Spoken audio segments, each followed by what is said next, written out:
ஏன் முகமது ரசூலுல்லாஹ் நேசிக்கப்படுகிறார் தெரியுமா? மக்களுக்காக வாழ்ந்தவர், மக்களுடைய நலனில் அக்கறை கொண்டவர்.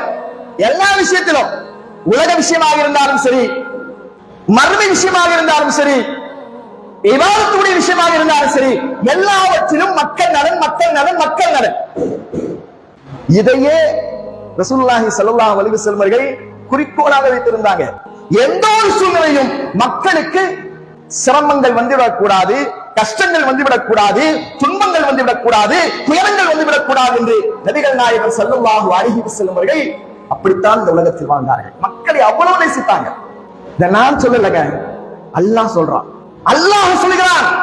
திருமறை குர்ஆனை நீங்கள் எடுத்து பாருங்கள். சூரத்து தௌபாவில் அல்லாஹ் பேசுகிறான். எப்படி? லகத் ஜாஅக்கும் ரசூலுன் மின் அன்ஃபுசிக்கும் அஸீஸுன் அலைஹி மா அனித்தும் ஹரீஸுன் அலைக்கும் பில் முஃமினீன ரഊஃபுர் ரஹீம். திட்டமாக உங்களிலிருந்தே ஒரு தூதர் வந்திருக்கிறார், உங்களிலிருந்தே உங்களுக்காக ஒரு தூதர் வந்திருக்கிறார். அல்லாஹ் சொல்லிட்டு அவர் எப்படிப்பட்ட தூதர் தெரியுமா? உங்கள் மீது எப்படிப்பட்ட அன்பு வைத்திருக்கக்கூடியவர் தெரியுமா? அல்லாஹ் வர்ணிக்கிறார்.